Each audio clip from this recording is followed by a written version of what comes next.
Hello and welcome to the Met Office week ahead forecast, and boy, what a week we have ahead of ourselves in terms of the weather, because there will be some significant impacts from various elements of the weather. Primarily, Storm Christoph was expected to bring some very heavy rain to parts of the UK and the risk of flooding in parts of England and Wales in particular. Colder conditions remain to the north of Scotland, and that cold air will affect other locations later in the week. But it's all about the mild air when we're talking about Christoph, because here's Christoph at the time recording, a low in the Atlantic carrying rain-bearing weather fronts and a southwesterly fetch bringing particularly mild and moist weather in from the southwest. But it bumps into the cold air that is resident to the north of the UK.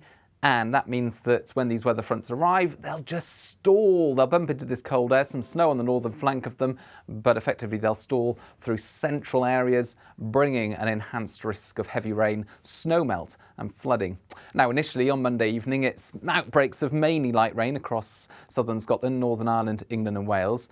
But then it turns heavier later on, one bout of heavy rain moving along the south coast. And then it sets up shop across North Wales and Northern England, where, like I say, it will stall, and over Western Hills in these locations it will be particularly wet. A completely different story for the north of Scotland. A very cold start to Tuesday here. Frost in many locations, but some wintry showers, sleet and hail at lower levels, snow over the hills. These are fading through the day. A dry and bright day north of the central belt, I think, when the rain starts to turn heavy and prolonged for Northern Ireland, southern Scotland and northern England, as well as Wales and the southwest. Some dribs and drabs of rain elsewhere, but really it's this northern and central swathe where we're going to see the wettest conditions, the mildest air as well. 11 degrees in the southwest, but, well, mid to low single figures in the north of Scotland.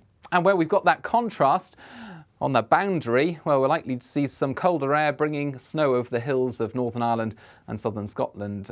Accumulating snow in southern Scotland primarily above 200 metres, perhaps coming down to 100 metres, and some significant snow above 300 or 400 metres, 5 to 10 centimetres, a couple of centimetres above 200 metres.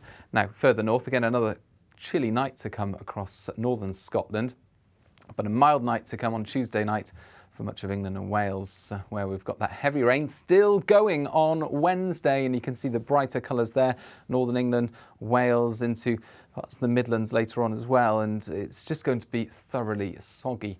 The prolonged rainfall combining with snowmelt to bring an enhanced risk of flooding. Brighter skies for Scotland and Northern Ireland, feeling colder here as well. But let's focus on the rain, because we have yellow warnings and amber warnings in force for that wet weather. And it's likely that we're going to see the wettest conditions over northern and western hills. We put some numbers on that. I think across Northern Ireland, southern Scotland, much of England and Wales, between Monday and Thursday we can expect 30 and in some places 50 millimetres of rain. Heavy rain there for the south coast, but the heaviest rain will be over Western Hills, the southwest moors for example, but more especially North Wales, northern parts of England and into parts of the Midlands and Lincolnshire as well. That's where the amber warning is, 100 to 150 millimetres, and over the most exposed hills up to 200 millimetres. That combined with snowmelt could cause some serious flooding impacts.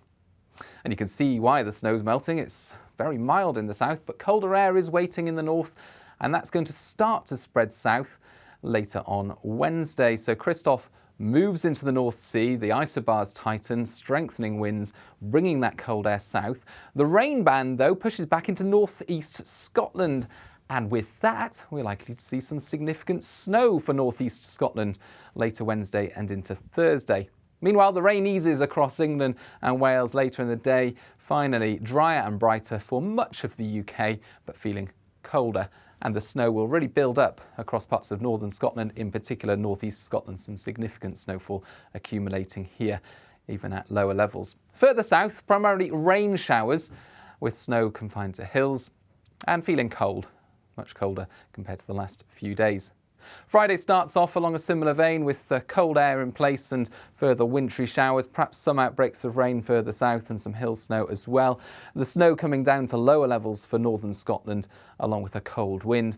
But away from coasts, I think a lot of the time it will be dry with some sunshine. A much colder feel though compared to earlier in the week. And just a brief look ahead to what's happening as we head into the weekend. Low pressure moving away. We've got this cold north to northwesterly airflow, so it's going to stay cold on Saturday. Not desperately cold, but cold enough to bring further snow showers to northern Scotland and some snow showers to the hills elsewhere.